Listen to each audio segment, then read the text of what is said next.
You know, when it comes to photo restoration in Adobe Photoshop, there are a ton of options and techniques. The good news is that Adobe are constantly working on new tools to make photo restoration projects much easier. So in this video, I'm going to show you how to use Photoshop to restore photos with just a few clicks of the mouse. There may be a slider or two as well, but it is still a shockingly little amount of work to do for impressive results. Now, before we get into the tutorial, if you don't already have Photoshop installed, or if you're thinking about upgrading to the complete Creative Cloud, hey, make sure you go and check out the links in the description below. All right, so back to the video, shall we? Now, what we'll be using today is something called a neural filter. And neural filters automate certain tasks in Photoshop and can generate new imagery with the click of a mouse. Click, click. So how can we use neural filters to restore photos? And while we're at it, how can we use it to enhance them further? So for example, could we take a black and white photo and colorize it in a few simple clicks? Spoiler alert! Absolutely! So let's dive in. The first filter we'll be using is the photo restoration filter. This is currently in beta, but should be accessible if you're in the latest version of Creative Cloud. You may need to enable it within the Neural Filters menu. For this video, I'll be using this public domain portrait.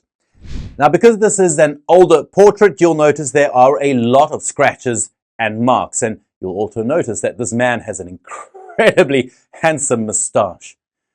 In the case of the photo that I'm using, I have a lot of extra stuff I just don't need surrounding the portrait. So I'm going to crop the image to clear out some of the artifacts and damage. And once cropped, I have this.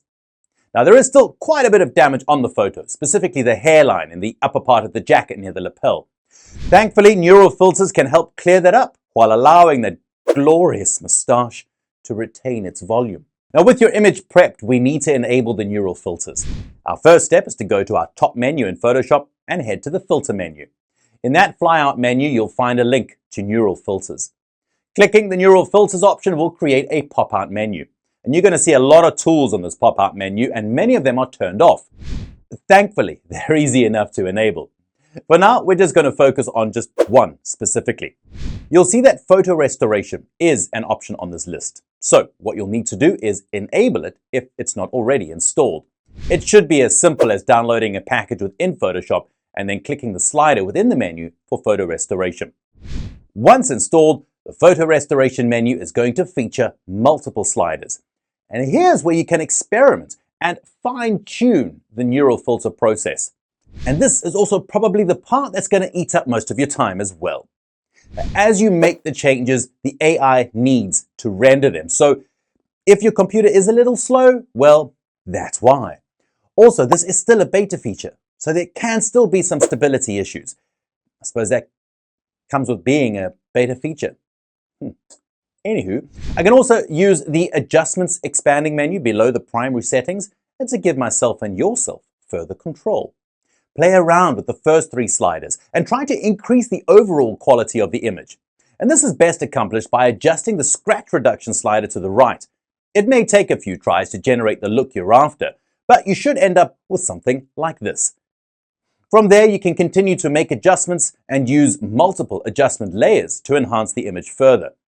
In my case, I did another pass of the photo restoration neural filter and merged the two different results into a single blended image. Remember that your results can vary because, again, this is a beta feature in Adobe Photoshop. And I also want to caution you about just relying on the neural filter to restore images. The neural filter is not about a replacement for restoring it by hand, but it can be a good start and can at least save you some work in its current incarnation. Now, say we want to color the photo. Why not use the neural filter to give that a try too? So you can return to the neural filter menu and select the colorize function. The default setting gave me this, and with some more adjustments, I can arrive at something very nice. But coloring old photographs is a topic for another time. Why not just try Photoshop neural filters? You might be surprised at what a head start it can give you in restoring damaged photographs. You can also try other features, such as skin smoothing, to help reduce those blemishes and discoloration in other images. Let me know your thoughts about this new tool in the comments. And while you're at it, please like the video and hit the subscribe button to show us that you're enjoying these graphic design videos. And if you want to be kept in the loop about new videos, also don't forget to hit that notification bell. Ding ding! Thanks for watching, and we'll see you next time. Bye-bye.